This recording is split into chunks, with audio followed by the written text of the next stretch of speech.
Welcome to the Movies to Watch Before You Die podcast. My name is Gab, and I am here with my cousin and co-host, Dylan.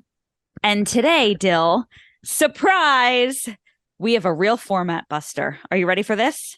Okay. No, I'm not ready. I'm clearly not ready, but go ahead. Before we discuss what movie it is, why they're listening to us, what the movie's about, what our opinions are, we're getting right to the verdicts. So, Dylan, we're not going to tell the people, although I guess it's in the title of the episode. I didn't fully think this through, but I want to get right out into the open and put all my cards on the table. Okay? Are you ready for this? Do or do not. There is no try.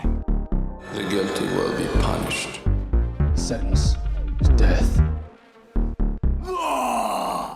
Okay. I guess. It was bad. Okay. It was bad. Wait, what? Go ahead. Did you think it was good or did you think it was bad? You are aware this was your pick, yes? Yes, I know. And I watched it and I thought, oh, wow, I forgot that this movie was bad. I've only ever seen it once in the movie theaters. Oh, I'm kind of glad to hear you say this because, Gab, quite frankly, it was terrible. Terrible. And okay, I came in here all prepared to be like, no, there are things I can say that were good about this, but No. terrible. It was terrible. So anyway, now that we have that out in the open, we can talk about the things that matter. But before we get to the things that matter, this movie that we watched was The Lovely Bones. From what year was it? 2009. 2009. So I was 17, right? Yeah, we were 17. We're Yes. the same age. So, really quick, Dylan, what is this movie about? What's this all been about? What am I working toward? You think you know everything about me, don't you? I dive at your bottom. I bloody well ought to. The Lovely Bones is about Susie Salmon, whose name you cannot avoid because it's said to you in the most blunt of ways, like 6 times in the movie. Mm-hmm. And she dies. She dies in a real bad way, and it's about her family grieving her death, trying to figure out who caused her death.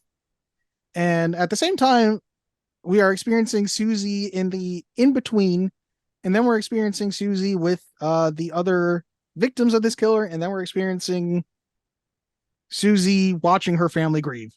Yeah. Okay. So basically, it's about a little girl who gets murdered and the family trying to figure it out, and the girl like having to kind of come to terms with the fact that she's dead. What does IMDb have to say?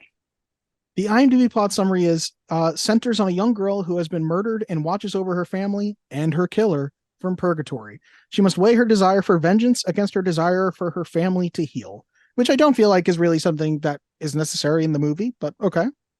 Yeah. Do you want to hear a tagline real quick? Sure. Yeah. There's only one this week, so they must have thought they Oh. really fucking nailed it. Yeah. The story of a life and everything that came after. ... Okay. I mean, I guess if you're the tagline writer, like, what do you say? I don't know, but there's a lot you could say about this movie if you're the tagline writer. That's like, you'll see a little girl, you find out got diddled, and then everything gets great. Well, listen. All right. Can we officially enter opinion time? I can't hold it in any longer. Sure, this is not what I anticipated, Gab, but we are All opinion right. time. In this critic's opinion, You know, that's just like your opinion, man. Well, I have a right to my opinion, and my opinion is you have no right to your opinion. I chose this movie because I saw it in the movie theaters once at 17 years old. And the only thing I remember thinking, besides the fact that it was like creepy and like, oh my God, because at that age, I feel like you know that people are murderers, but you don't like really believe that like it happens to people that are, you know, unsuspecting victims. You know what I mean? So as a I child, remember you're sort of like, nothing can hurt me. I will live Yes. forever. Yeah. Right. Of course. Yeah. And you're very like, oh, like we don't have any weird neighbors that would murder anyone. You know, we live amongst regular people. So I just remember being like creeped out by that. But I also remember thinking Stanley Tucci was incredible.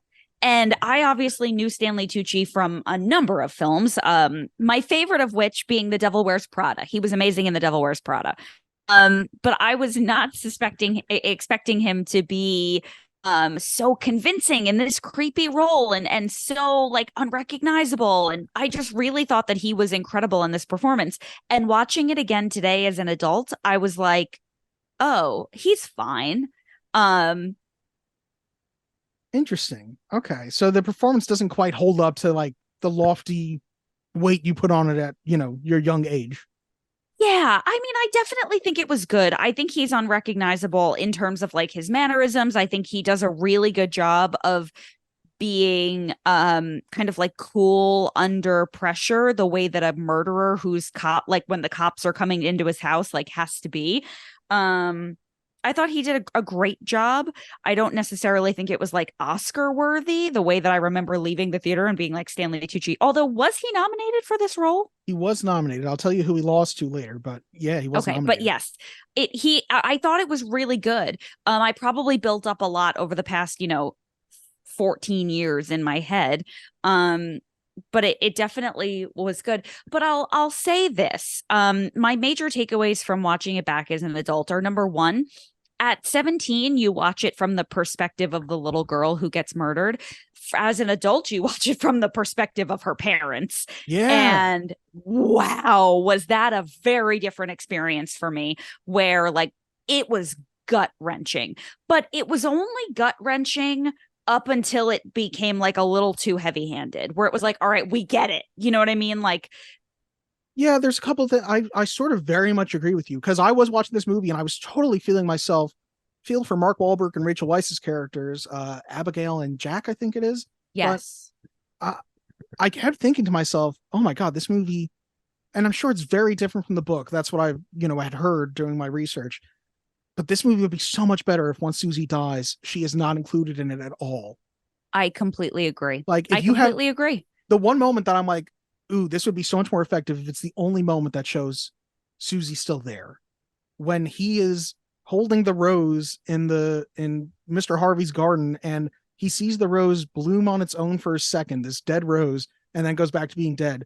Like, if that had been like, it was a sign from above that Jack saw, I would have liked it much more than like Susie staring and like we see her in La La Land. And I was like, yeah. Oh my God, I don't care. Every time it cut to Susie and like what was happening to Susie, I was like, make it stop, make it stop, make it stop. I totally agree. So it's funny because Corey had to go to work when I first started watching this, and he has a couple of personal training clients that he trains outside, and he left for about an hour, went all the way to their apartment, and then it started raining. So he was like, never mind, I'm coming home. So by the time he came home, there was only about 40 minutes left in the movie. And there's a lot of like what I was referring to as heaven in at the tail end of the movie, where it's just like Susie frolicking around, being happy in with all the other dead children. And I was like, this movie, if it didn't have all of this heaven, would be so much better, because I don't care about her. Yes, this movie becomes a great movie about these parents and their grieving process and trying to get through this together, and how it breaks down their relationship because they can't cope in the same ways with each other. And boy, every time it did cut to her in pre-heaven, I was like, I don't care. And like, I theorized in my head when she meets Holly, who I could not care about less as a character. But initially, her sister's walking the dog, and the dog's name is Holiday. And I was like, oh my God, is Holly some like manifestation of the dog in her heaven? Because I love dogs enough that I was like fan theorizing that in my head. And I was like, that's so cool. And dogs are this bridge between the worlds in some way. And I was like, yeah, fuck it, I'll go with that. I love dogs. And then it's like, no, her name's Denise, and she just died and liked to be called Holly. And I was like, what? Yeah. I know. So if we can agree for a moment to talk about this film as if all those heaven parts don't exist, I don't think it's a bad movie. I will say this though, I don't recall watching this movie today seeing anything about anybody getting diddled. And from what I understand, before she was murdered, she was diddled, but there was no diddling in this movie. Well, that's another thing that I feel like the movie, in doing my research, the book definitely describes that. She's and diddled. Like, to get into the facts a little bit, this is the first fact I have. In Alice Sebold's original novel, a disturbing rape scene is recounted in great detail, an experience that Sebold had as a young woman. She wrote another. I'm sorry. Oh no, I don't. Did she write something else? Do you know what it was? Because the name's familiar. She's written a lot of stuff, but I thought she had one in particular, like one of those from when we were young adults, where it was like either The Perks of Being a Wallflower or it was Go Ask Alice. I feel like it was. Maybe I I'm don't just see thinking any because of it was her. those. I see the I mean, Lovely go Bones, ask. Lucky, the Almost Moon, Looking Glass. Hmm. Hmm.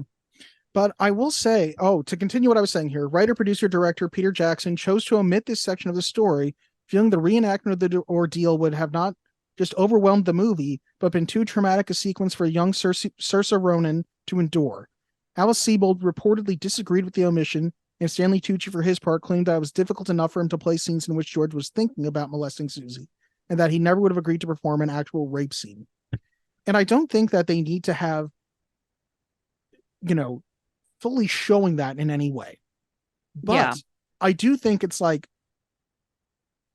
don't pull the punch, because that's what the entirety of this movie leans on. The punch Yes. of this traumatic event. Yes. And, when you show her, get away and then we reveal that she's actually dead, sure, that's sort of a punch, although I to be honest, laughed at that. But I hated that. Murder her. Like, show the kid. Like, I don't understand. Are you trying to protect me? Because I know she's dead. And then you see him in the bathtub and all the blood everywhere. It's like, just show the murder.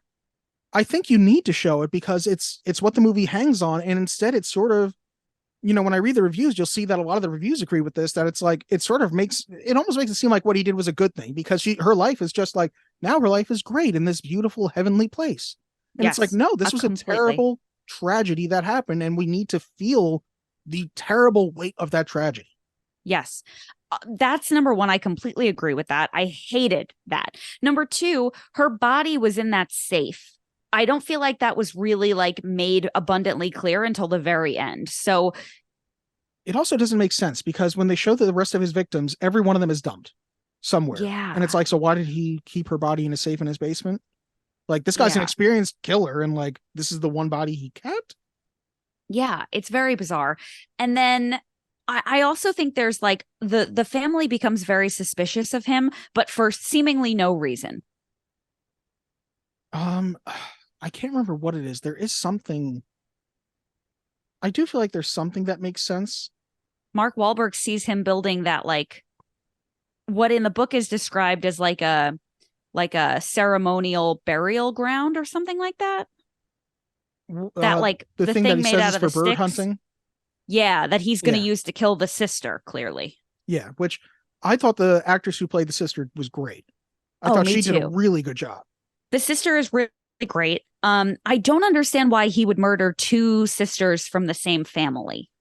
Again, it feels like this experienced killer, it's not like they show that like these were all neighborhood kids who went missing. You assume he's been moving after each one of these kills or something, and it was like, why would he go after the sister too?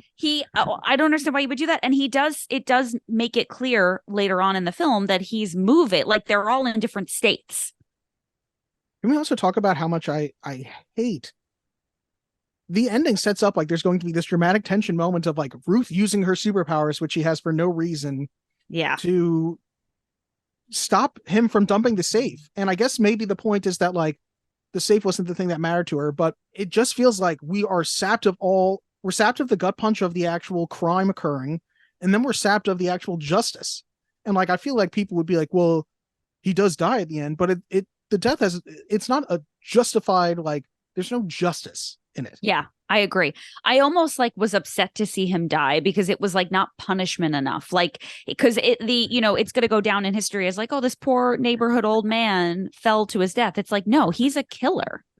I wanted Michael Imperioli is in the movie as the detective Fennerman, and I'm like, there may as well not be a police officer in this movie, because he's not really used for anything. And apparently in the book he has like an affair with the mom, and I was like, what? Oh shit.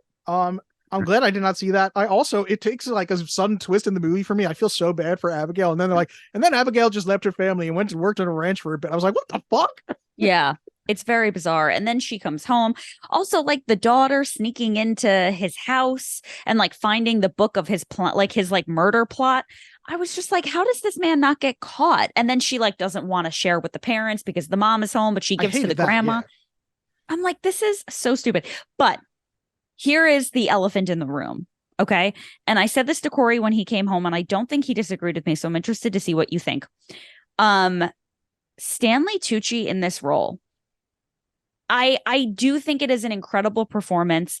I think he is an incredible actor. I think that goes without saying. I think he is charming. I recently learned that he had cancer. I recently learned that his wife died of cancer. Just a tough go, but just such a wonderful man. Really sexy as the killer. What? Like, too attractive. He looks to me, listen, I don't like the mustache. What are you saying to me? He looks like a handsome, older Ryan Gosling. Tell me I'm wrong. They did not make him menacing. And I understand that was for a reason, right? Like, they didn't want to make him look like he's not like, what's his face from To Kill a Mockingbird? Who's the guy? God, Corey says this all the time. Oh, did we? That can't No. Oh, God damn it. The guy. It's Bo something. It's not. Boo Radley. Boo Radley, yes. Oh, I was close. I was there. Close. You were close, but you're wrong. I understand they don't want to make him look scary and menacing like Boo Radley, but he is just far too attractive. And I could see why he would be trusted. He looks like Ryan Gosling when Ryan Gosling is like in his 60s and a regular person, not a movie star. It makes sense that he's supposed to be able to hide in plain sight. And that's how he's gotten away with this for so long. You know, you can't make him look so obviously creepy. Yeah. I don't think I was not thinking of him as sexy because even though they didn't show it, I was like, oh, this rapist diddler, not sexy. Well, I didn't think what he did was sexy, but just like looking and thinking, oh, Stanley Tucci doesn't look like your traditional Stanley Tucci, but like, I trust him. I'd go into his cave of wonders. I'm glad you didn't. Me too. There's 2 moments in this movie where I laughed that I shouldn't have laughed, and there's 2 moments in this movie that I think are very effective. Okay, which one should I say first? Start with the laugh. I first laugh at Susie finding out, like, Susie's realization of her death when she's in that ethereal bathroom and seeing him like have his like celebratory soak with his washcloth, and then she's just, God damn it, she's giving it her all with this scream. And then she like looks like she's been Avengers Infinity War snapped out of existence. And she just like fades away. And I was like, like I was full on having a little giggle by myself watching it.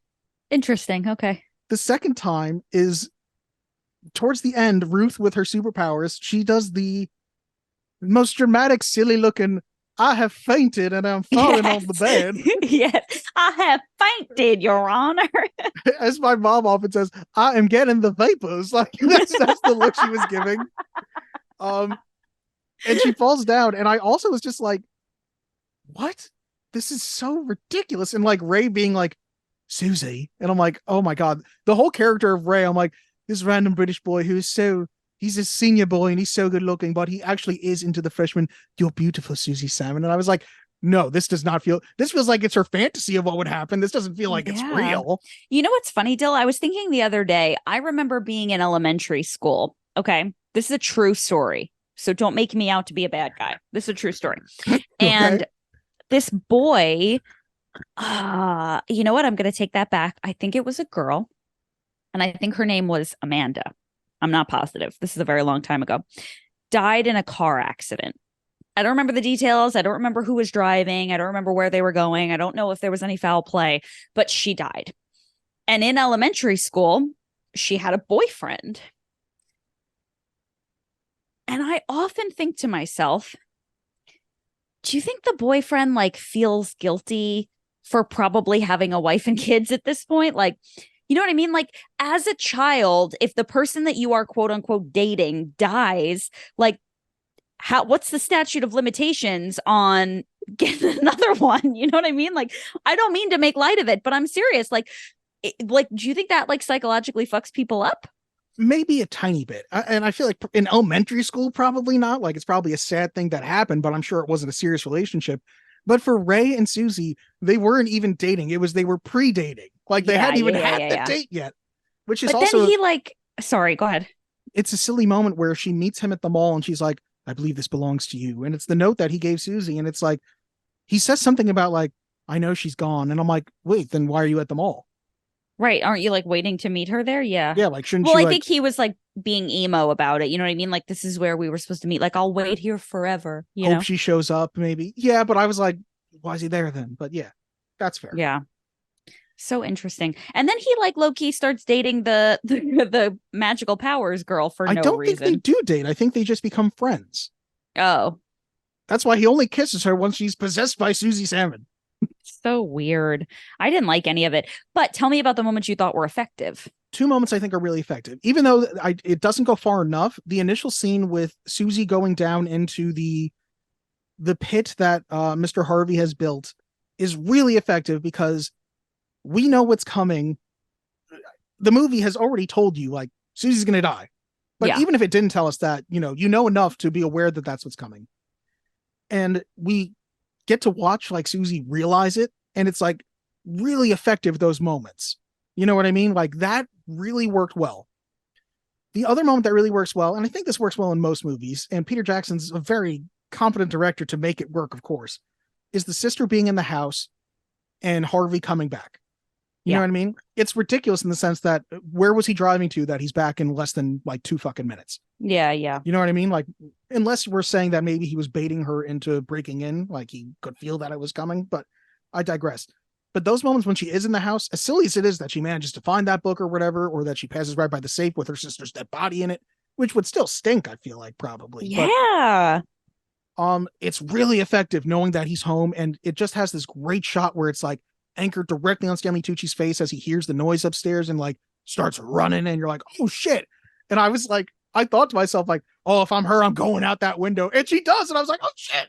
Yeah. I do like that scene a lot. Let's cut right to the chase. What do you think about Stanley Tucci's performance in this film? It's good. I don't think, again, I think it'd be more effective. And I wrote this multiple times in my notes too, without Susie narrating. Yeah. We have Susie narrating, and like, what's that featured rule of movie making? Show, don't tell. So there are so many times where like she's narrating, like he could live in a moment. He could, think about the moment over and over again. And if I just muted the TV right then and just watched him stare at this bracelet of hers and clearly just stare there and like reminisce about the moment, I would get that. Yeah. You know what I mean? And I feel like the fact that it's being explained to me lessened it. Yeah, 100%. I totally agree. I think you're right. I think if there is no Susie and there is no heaven and it's just the aftermath of this, but I also I'm going to stand by this. You need a murder. You need a murder.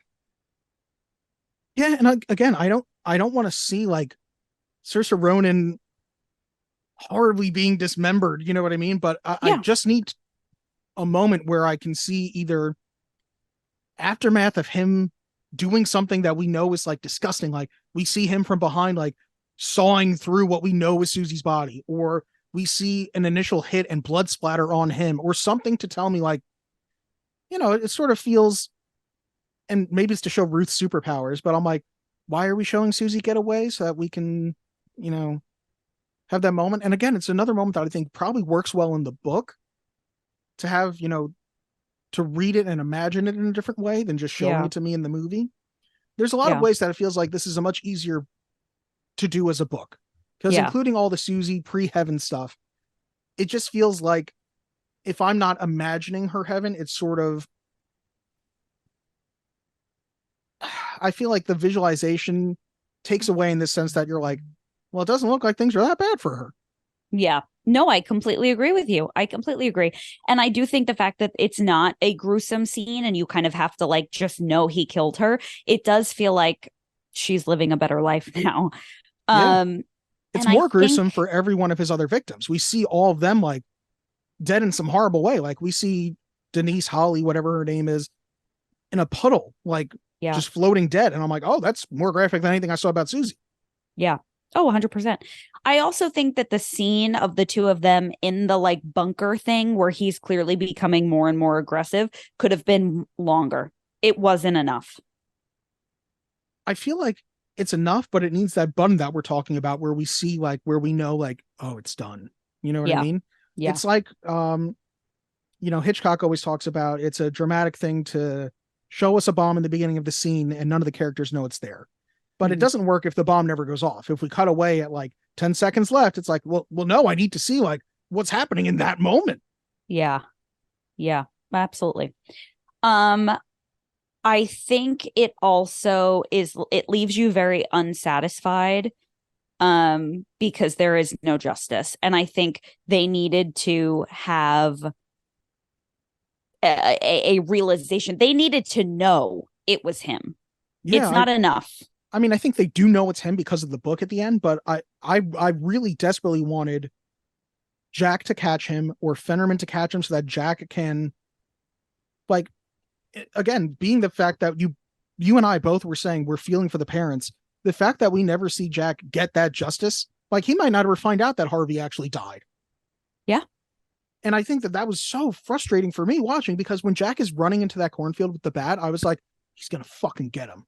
And the fact that he doesn't, and then he just gets his shit wrecked by some like high school kid, I was like, what the fuck?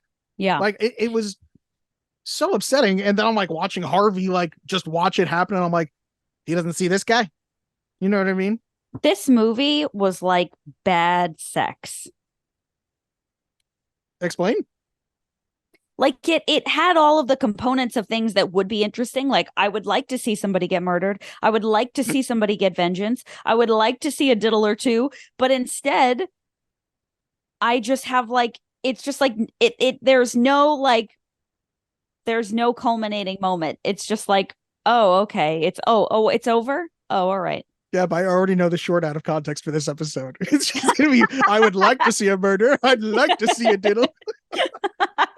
Honestly, but I mean, where's the lie? Now, here's another question. How do you feel about Susan Sarandon? The performance is fine, but the character is completely unnecessary to the story. Agreed. I think there's a lot of unnecessary. For me now, even the Stanley Tucci performance, like, he is amazing. He can do no wrong in my book. But here's my next question. I'm sorry. It's late at night, listener. It's well past my bedtime at this point. If you are Stanley Tucci, do you regret taking this role? You didn't fucking do anything.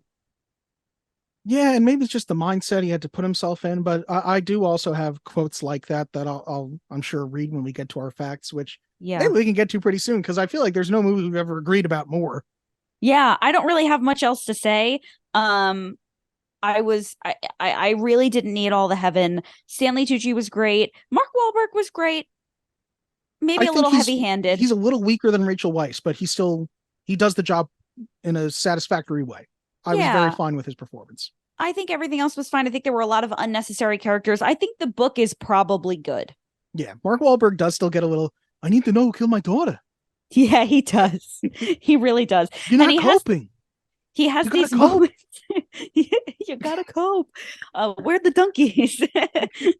He just like, there are some moments where you could tell that like Mark Wahlberg is like gunning for his Academy Award nomination. And it's like, bro, Stanley Tucci is the only one that can salvage something out of this. Yeah. You know what? He did a good job, but it was like, yeah, no, the Academy's not going to recognize this one. Rachel Weisz is another one who I was like, if there's less narration, this performance gets better. Yeah, I don't know. She's fine for me. The most really gut-wrenching moment for me is when they're laying in bed and she's sobbing and he's like, we're going to get through this. And she's like, no, we're not. Yeah. As somebody who would like really like to be a parent, that was like, oh God, I don't actually, maybe not. It's a gut-wrenching thing. And I guess I liked when she does come back, and I didn't know how they were going to handle it. And you know what? It handles it well enough to just have him happy to have her back. Yeah. You know, that she needed that time away to cope with everything. And, you know, it was, I will say, for as bad as this movie was, I did find myself getting emotional at times. And when he just goes, my girl, and just hugs her, I was like, damn it, Peter Jackson, you're pretty good. You're pretty good. Yeah. One last thing. You know what other moment like really got me? When in the beginning, which feels very unnecessary, when the little brother stops breathing and she drives him to the hospital to save him. Yeah, I bet there's more point to it in the book, but it was a nice character moment for Susie that I guess she went for it and saved the brother's life. All right, listen, I mean, we're close, right? Like, let's just get to the facts and let's round home on this bad boy. Yeah, I want to talk about this Stanley Tucci thing. That's the whole reason I picked this goddamn movie. Well, Gab, before we talk about your Stanley Tucci thing, why don't we talk about some mail? We should always talk about Stanley Tucci first when it comes to any subject, anytime, but I'll make an exception here. Maybe we have some mail from Stanley Tucci. Mail time! When you control the mail, you control information. Mom asked me to ask you if there's any mail for us here by mistake. What? Update. We did not have mail from Stanley Tucci. You always do this to me. Better luck next time. We have a few emails, though, to catch up on. We have been recording on Tuesdays, people. So when you get your emails in, like Wednesday morning, I'm like, shit. Yeah, happy Tuesday, everyone. So we got our first email from Scotty Cameron on Big. Hey, Dylan and Gab, great show as always. This episode was a big one. I see what you did there. Big is the movie that David F. Sandberg cited as an inspiration for Shazam, which is a pretty good reference for translating Captain Marvel to the big screen. You ever see Shazam, Gab? No, but where do you stand on the whole like Mandela effect thing with the movie Shazam with Sinbad? I think you're thinking of Kazam. Whatever. Well, where do you stand? What do you mean, where do I stand? Like, do you remember it? Do you have these false memories of this film? I feel like I do, yeah. Same, me too. I feel like we watched it together. I feel like I specifically remember what did I just say his name was? It just left me. Sinbad, thank you. Being a genie. Yeah, it feels like something that would have or should have happened, and the fact that it never did feels wrong. It feels like our timelines merged briefly, and we all like were supposed to forget that this happened, and it's like, oh, but I thought that happened. Are you confusing me with the timeline multiverse thing because you know it's going to get me all lost? And I wasn't trying to confuse you, Gab. I forgot that is a big thing for you. I'm confused now. All right, go on with this email. But for the record, Shazam, as far as comic book movies go, I know you're not a big fan. It's a good one. I think it's near the top of the pile. Is that the recent one that just came out? It had a sequel that came out that was not as good. Oh, okay. I know that Billy Batson predates Josh Baskin by nearly 50 years, but the similarities are too big, pun intended, to ignore. Both are 10 to 13 years old who turn into adults. Josh wishes into the Zoltar machine, and Billy because the wizard Shazam chose him to be his champion, Captain Marvel. Heck, Shazam the movie has the giant piano on the floor. That's a homage to Big. I do like how Josh chooses to get a job in the toy industry when he becomes an adult, and then uses his income to buy his own company's toys. Was he buying the company's toys? No. I thought he just got them because he works for them, yeah. Yeah, he's the toy tester. Also, hold on a second. Did I hear you say homage? Like homage? How do you say it? Homage? You say homage. Yeah, I don't think you pronounce the H. You're saying it like a homage, homage sexual. Homage. I do not think that there's a silent H. I think it is. It's not like an hors d'oeuvre. You look it up. I think they're both French words. You moron. Hold on. Hold on. If I make Google say it, will you hear it? No, I won't hear it. Okay, so you just have to take my word for it. The letter H sometimes is silent when placed at the beginning of words such as our, air. It's actually homage. Homage. Honest. I've heard it said as homage. Homage. Omelette du homage. Omelette du homage. All right, I just wanted to make sure everybody knew that you didn't know what you were talking about. Thanks for that, Gab. Very appreciated. That's what I'm here for. This is funny because nowadays adults buying toys for themselves make up a quarter of the toy industry's clientele. That makes sense. So you know there are people who work at Lego, Hasbro, Mattel, Diamond Select, Super 7, Funko, NECA, McFarlane Toys, and DC Direct who buy toys for themselves. I bet Todd McFarlane has rooms filled with the Spawn, Mortal Kombat, and DC Multiverse toys his company makes. Basically, there are people in real life who are like Josh who work in the toy industry to buy toys. I would hope so. I would hope not every one of them's like, and how much profit did we make this week? Yeah, for real. When Josh's boss came in, my instinct was to go, Robert Loggia. Oh my God, it's Robert Loggia. By God, that's Robert Loggia. Everyone loves Robert Loggia. Robert Loggia. Thank God for Robert Loggia. And look, it's Robert Loggia. It's such a fun movie, and I love Tom Hanks in it. The funny thing about Mark's movies can be bad moment is that I had a similar moment 2 years later with another movie based on a children's book, this time from the imagination of Roald Dahl, with 2005's Charlie and the Chocolate Factory. The Gene Wilder version is way better than the Johnny Depp version. I don't think that's a hot take. That was me saying that part. Yeah. This does tell me Mark must be 2 years older than I am. What I will say about Cat in the Hat in response to Gab's response to Mark's email is that I do know quite a few people who like that movie because of all the dirty jokes in the movie. Wasn't Scotty Cameron using Grammarly? Sorry. I'm going to cut that out too. Dear No, God. don't cut it out. Don't cut it out. That's what I'm here for. Okay, I'll leave it in. So why did you stop and stare at me? Is it because his grammar was so poor? Because he specifically referenced you. I thought maybe you'd have some kind of response, fucker. No, God I love damn. that movie. It's a good movie. It's You funny. like the dirty jokes in that movie, like when he calls the ho-ho. Yeah. You dirty hoe. There it I'm is. sorry, baby. I love you. I remember at the start of COVID, a friend of mine was posting scenes with dirty jokes to their Snapchat stories. Albeit those might just be people who ironically like the movie as opposed to unironically like the movie. That's all, folks. In case I don't see you again, good afternoon, good evening, and good night, Scotty. Thanks, Scotty. Thanks Next for the up- talk back. Next up, we got an email from Kate Machine, this time also about Big. Greetings, Dylan, Gab, and not a part of the mail time, Corey. That's right. And as we have also said, Corey has been deducted down to regular guest. He's no longer special. He's been here too many times. Yeah. Regular guesthood. Thanks for another great episode. I am always glad to hear from your special movies correspondent, Corey. I never saw Big either, so no shame there. Except now I guess I'm the last person in the world to not see it. Yeah. There was surprisingly more discussion time went to the topic of grooming than I expected, which was none. So that sure was there. I think it surprised us. Not really. I mean, have you ever seen the movie? I mean, yeah, but it's not my first thought when I think about Big. I'm like, oh, what a fun movie that is about Tom Hanks. I'm not like, oh, what a movie that is where the older woman grooms a young boy who's an adult body. Yeah, I suppose. Whenever I think about that movie, I think, damn, I wonder how much that Soho loft goes for now. When back then he paid a nickel a month for it. Honestly. Also, how did the magic wish granting machine know what he wanted when he wished to be big? Oh, he wants to be an adult would not have been my first assumption. I'd be thinking, oh, he wants to be taller, or he wants to be strong and muscly, or just he wants to be a giant. Older would probably be like my fourth or fifth guess. I mean, it's a magic machine. Yeah. Yeah. I mean, I don't really want to argue the merits of how the magic machine did its magic, but I hear him on that. Like, if somebody said to me, like, can you make me big?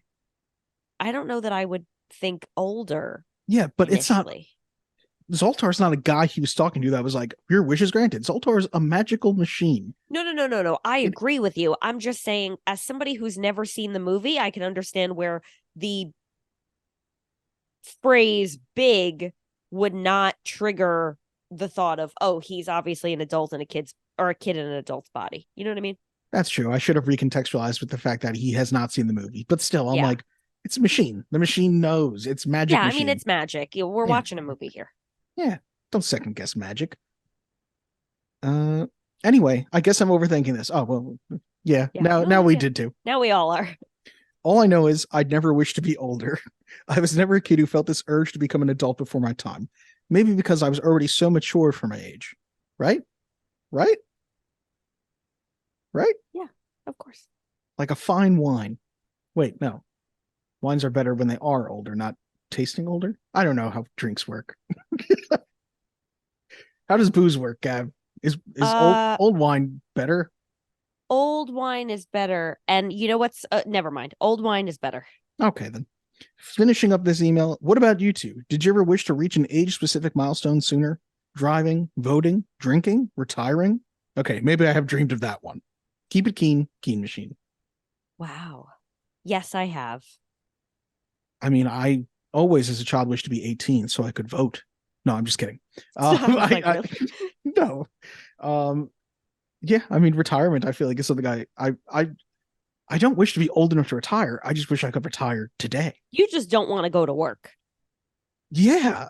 Yeah. Am I the only person who feels that way? No, God, no. No. But I remember, okay, so I'm going to go down a specific list of things that I remember wanting to be. I remember wanting to turn 13 so I could be a teenager.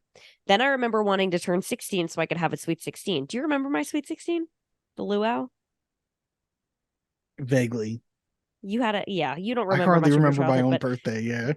Yeah, but anyway, you were there. Then I remember wanting to turn 18. Did I have fun? remember Yeah, oh yeah. You guys got a candle. You, Oh, good. your brother and your parents, yeah.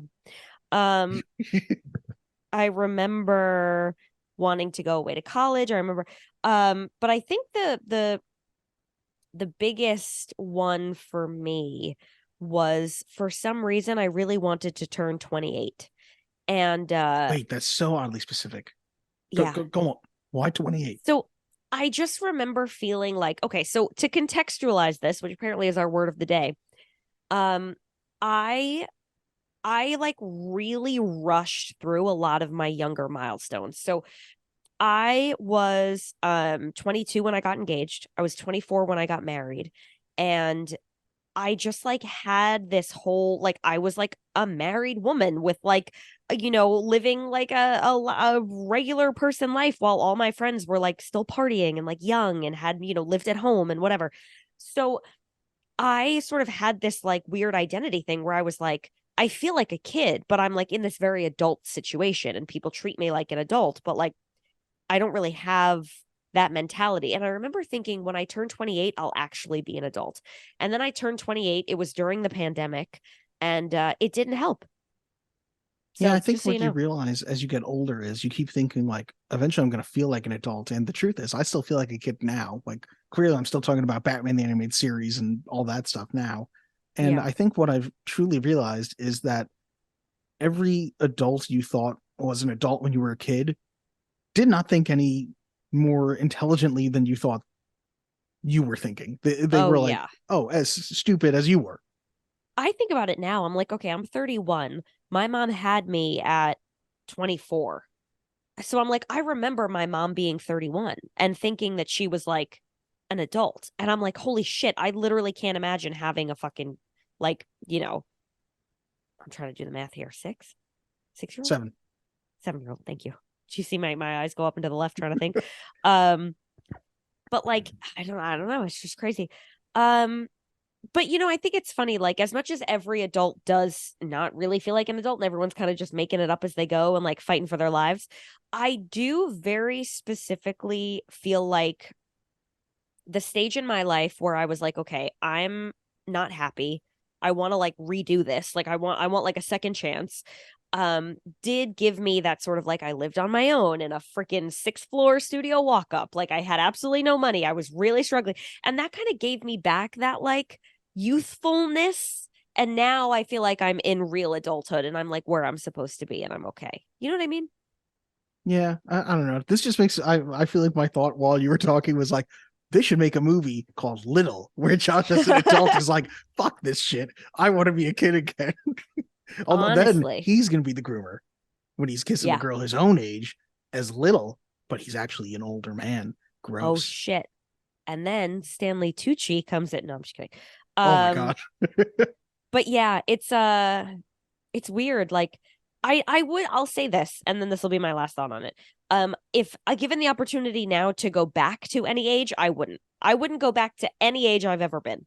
Not any of them. Yeah, I guess not. I think I've literally like had this conversation while crying, being like, this is the best it's been. This, I'm peaking right now. I would not want to go back. And I think that's probably a really healthy thought because, there are lots of people who have like literally peaked in high school. Yeah. Sad for them. So, yeah. Continuing with our emails. Yeah, please. We got one here from Trevor. Just responding to Dylan's comment from the latest episode, which it looks like this was my comment about I had thought that the actor who played Josh's friend in Big looked just like the kid from Terminator 2 Judgment Day, who was also Stoop Kid. Yeah.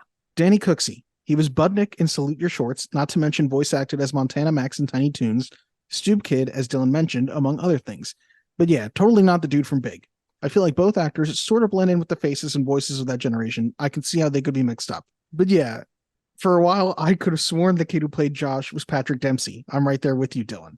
To be clear, I thought Dempsey played young 13-year-old Josh. When I saw him in Grey's Anatomy back in the day, I was like, hey, it's the kid from Big. I didn't confuse him with Tom Hanks.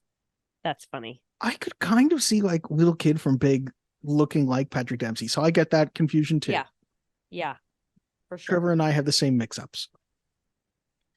That is all of our mail. So I guess we can get back to the facts on the movie we have already confirmed is a piece of shit, The Lovely Bones. Piece of dog shit film. Here we go. I want the truth! Face the facts, Dukes. Facts have no place with an organized religion. So let's start with our reviews. We've got Rotten Tomatoes. The tomato meter gives it a 31%, an average rating of 5 out of 10, 77 fresh reviews, 170 rotten. The audience score is a 52% with an average score of 3.3 out of 5. IMDb gives this a 6.6 out of 10. The critics' consensus, it's stuffed full of Peter Jackson's typically dazzling imagery, but The Lovely Bones suffers from abrupt shifts between horrific violence and cloying sentimentality. Yeah. I do feel like the tones shift dramatically, but it's never horrifically violent. I think that's no, and it should have been horrifically violent. I wanted horrific violence. I want to see the salmon girl mutilated. Yes. Bring me the corpse of salmon. Let's get to some reviews. Roger Ebert gave it 1.5 stars. And this is one of the most killer lines I've ever seen by Ebert. After the rape and murder, the really cool part starts. The Lovely Bones is a deplorable film with this message. If you're a 14-year-old girl who has been brutally raped and murdered by a serial killer, you have a lot to look forward to. Yeah, it really does. He's right. Like, it would have felt better, honestly, if Susie was like, she can't move on until there's justice. You know what I mean? Yeah. Yes, I agree. Also, side note, remember the scene when they were in heaven and like she and Holly are bopping around and then there's all those dogs? Yes. I was like, sign me up. I really thought the dog thing, I thought there's going to be a connection there, Gab. I was reaching for it. There could have been. Kyle Smith from the New York Post, color me relieved. There is no need to fear death, even the most horrifying kind of murder, because the afterlife is exactly like the album cover for a 1970s prog rock band. Yeah, honestly. Richard Roper from richardroper.com, loved the book by Alice Sebold, admired the bold effort by Peter Jackson, even if the otherworldly scenes sometimes missed the mark. Jordan Hoffman from UGO, I'd say watch with the sound off, but then you'd miss the Brian Eno score. Try the Blu-ray, but toggle the audio to a language you do not speak. And last one, Shubhra Gupta from the Indian Express. Both Ronan and Tucci are worth the price of an admission ticket. Yeah, I will agree with that. I think it's good performances done under poor circumstances. I mean, there is a lot of good about this movie. The movie looks wonderful. Like Peter Jackson, you know, he's no slob. You know, the movie looks great. It's just, it doesn't work. Yeah. It had a budget of $65 million. It had a gross of $93.6 million. That's not enough. You want more than that. Yeah, you do. Directed Gave by them my money though. Twice. Damn. I did not. Directed by Peter Jackson, who also directed the Lord of the Rings and Hobbit films, Dead Alive, and King Kong. It was written by Fran Walsh, Philippa Boyens, and Peter Jackson, who also wrote the Lord of the Rings movies, the Hobbit movies, and The Mortal Engines. It stars Mark Wahlberg as Jack Salmon, who you may know from Boogie Nights, The Fighter, and Ted. Rachel Weisz as Abigail Salmon, who you may know from Black Widow, The Constant Gardener, and The Mummy 1 and 2.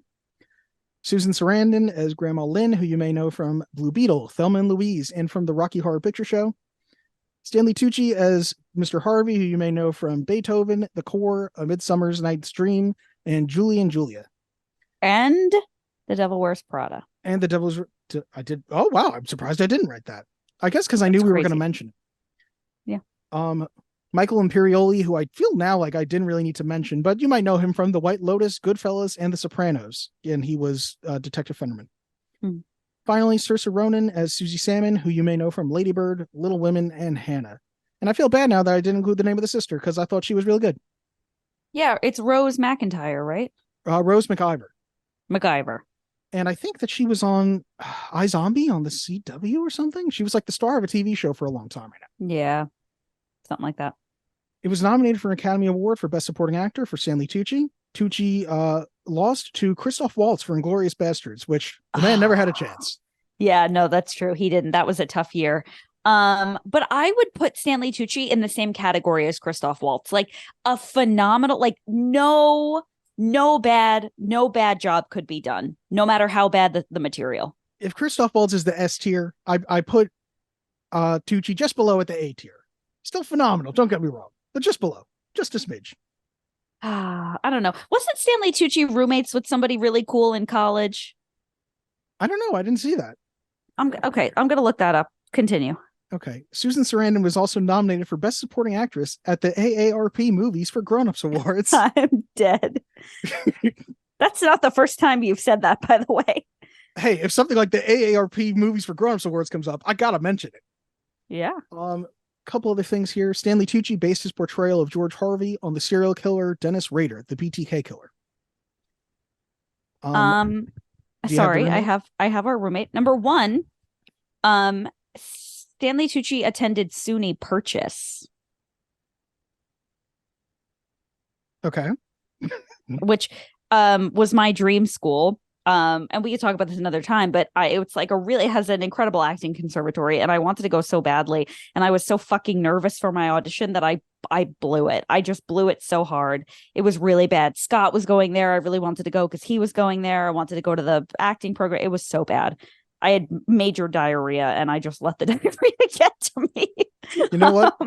The shit reaper comes for us all, Gab. You're right. And it got me that day. He was roommates with someone named Ving Rhames. Yeah. Do you not know who Ving Rhames is? No. Of course I do. Oh, okay. No, I don't. Who? Wait, you don't? You may know Ving Rhames from every Mission Impossible movie as Marcellus Wallace in Pulp Fiction. Never seen. No. He does the Arby's commercials. We have the meats. Oh my God, we have the meats. Yes, you know him. You know his voice. We have the meats. Well, apparently Stanley Tucci was actually the one who gave Ving, whose full name is Irving, his iconic nickname. Huh. Yeah, well, that's cool. Anyway, I've never seen Mission Impossible. I've seen 3 and 4, and you know what? They're both really good, but I just I don't have the desire. Although I'm always like, I should watch those, but I just don't. Yeah. All right. Anyway. Yeah, he didn't have a chance against Christoph. Okay. Mark Wahlberg replaced Ryan Gosling just 1 day before shooting began, which to me makes Mark Wahlberg's performance a little more impressive. Yeah. In preparation for the role, Gosling gained 20 pounds and grew out a beard. However, he vacated the role because he felt he was too young to play the part. Wahlberg, who had just completed shooting The Happening, another production in Pennsylvania, became available just in time to accept the role. Now, when Ryan Gosling was set to play Jack in preparation for the role, he had gained all that weight. And after he was fired, he was left, in his own words, quote, fat and unemployed. Happens to us all. I feel like the story I've heard is that he was fired also. Like that's just the rumor I remember in my head, is that he showed up and Peter Jackson was like, I did not ask you to do this. Why have you done this? Like that's the version I heard previously. Oh, like he got fat for no reason? Like he had envisioned the character with the weight gain and with the beard, and Peter Jackson was like, what are you doing? Yeah. Which seems like pretty big miscommunication. I actually think it would have been crazy if Stanley Tucci and Ryan Gosling were both in that movie, because I think they would have looked too similar. Yeah, especially if he grew out, like if he had facial hair grown out, because Harvey has facial hair too, it would have just made them a little bit more similar looking. Yeah, because Stanley Tucci is a handsome man. Now, 2 out of the 3 remaining facts are also about Tucci. So, thank God. For his role as George Harvey, Tucci had his skin lightened, his chest and arm hair dyed to match his blondish brown comb-over wig, and wore false teeth to alter his jawline. He also wore blue contact lenses and a lentil-filled fat suit to widen his girth, which I feel like I didn't really notice that, but all topped off with square-framed eyeglasses, a fake mustache, and sideburns. Since Tucci was uncomfortable playing a child molester, he wanted to alter his appearance for the role as much as possible. I think they did a phenomenal job with him. And I think if you had anybody who was less competent as an actor, it would have looked silly. You know what I mean? Like it would have felt silly. Yeah, I think the makeup is good and it's not over the top. Yeah. Harvey's death was originally in the film left to the imagination after he falls off the cliff. Numerous test audiences wanted to see a more brutal ending for the character, so a last-minute reshoot was added, which shows his violent tumble down the cliffside. Which is very poorly done. It's fine, but again, it's not what you want anyway. You want justice. Like, you want, even if like he's going to die, like have the cops catch him and kill him. Like, I don't support that in general in reality. Yeah. But I'm like, no, we know this character's awful. We want to see him get his just desserts, not to. I know they foreshadow the icicle and all these visions in her pre-heaven, but it was like, this it ain't doing it. I want the electric chair.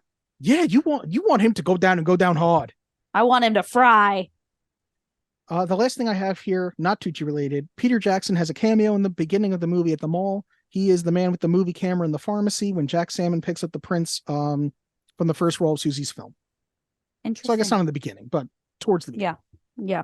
Well, listen, Stanley Tucci is a gift.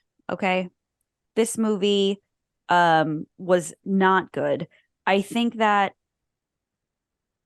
Stanley Tucci has really no reason to say that he didn't want to do this role or that he wouldn't have done it again. Like, what was the quote recently? He said like, oh, if I could go back, I wouldn't do it. Like, you didn't even, it wasn't even that bad. Honestly, I didn't see him say that, but I saw him continually say he was so apprehensive to take the role. And it's like, I get that maybe the mindset you have to put yourself in to play the character feels gross, but he didn't have to do anything like that was that awful.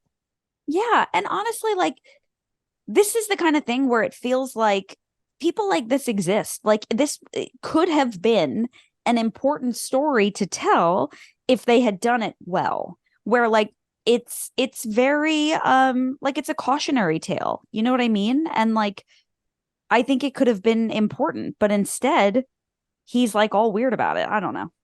Yeah. And I think we see movies based on true crime often. Like, if you treat this more as a true crime and get rid of all the pre-Heaven Susie stuff, I think it's a much better movie. And I think it's a movie that probably would have played a lot better in the theater. Because it does remind me of, there was some movie, I want to say it was on Peacock, that was based on like this neighbor who kidnapped the neighbor's daughter and like was also having an affair with the husband and wife, like separately. Like, it was this twisted tale that I remember watching like a Dateline about or something. Oh, I vaguely remember this. This works more. Sorry, is this the one where like the guy or the person was like molesting the kid and the parents found out, but then like they forgave that person, and then the guy was like, can I come and like lay in bed with your kid that I molested? And they were like, sure. Yes, it was something like that, where it was like, it seemed like this can't be true. And it's like, no, this was all what really happened. And I remember, I think it was a documentary maybe on Netflix at the time or something too. But this movie missed the mark. Nice try, movie. Yeah. All right, Gab. Now that we know that this is not a movie to watch before you die, and that we both agree on that, let's say the things we say to end this bad boy. All right, this is not a movie to watch before you die. Movies to watch before you die @gmail.com, anchor.fm/movies to watch. We had such problems recording this episode, but you, listener, you will get to hear every word we have to say. Damn it. Yes. Thank you for listening. Thank you for all your mail that you sent. And come back next week when we talk about a movie that we haven't decided upon yet. Yeah, listen, don't get diddled, don't get murdered. Don't let anybody tell you Stanley Tucci isn't amazing. His sister-in-law is Emily Blunt. His brother-in-law is John Krasinski. This movie sucks. There was more murder. That's it. My name is Pollock, like the fish. First name Dylan. Thanks for listening. I think when something like this happens, you always blame yourself. All I can think about now is, why didn't I see something, or why didn't I hear something? Because surely that young girl must have screamed.